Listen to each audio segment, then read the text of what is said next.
Mr. Speaker, let's be clear what we're debating here today.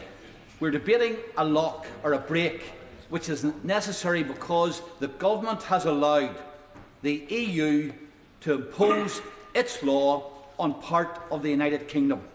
And the result of that is that we now have a border between one part of the United Kingdom and the other part of the United Kingdom, a border which is going to be reinforced very shortly by the building of physical posts which will be used to monitor trade between Great Britain and Northern Ireland, where goods which are going into Northern Ireland purely for the consumption in Northern Ireland will be checked, 100% customs checks and 1 in 20 physical checks, and that can be varied, of course, by the EU. And what's the answer, the government's answer to it?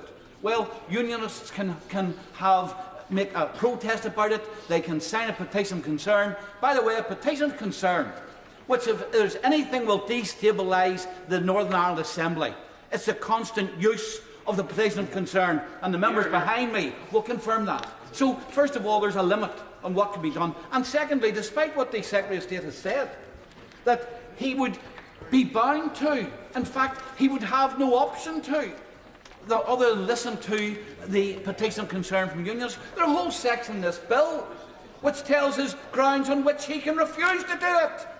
And even when he does, if he does accept it, he then has to go to the Joint Committee and he has to exercise a veto which he knows will lead to material impacts for the United Kingdom, and that we can be absolutely sure. If it's a choice between disrupting relations with the EU, ironically, this Windsor Framework is presented on the basis that it's to normalise relations with the EU. If that's the case, how likely is it that we're going to pick a fight with them over the implementation of some EU law in Northern Ireland? The truth is, this is not a Stormont break, it's a Stormont fake. It should be rejected by this House. It doesn't protect the Union, it doesn't protect democracy in Northern Ireland, and it will not get the Assembly back and running again.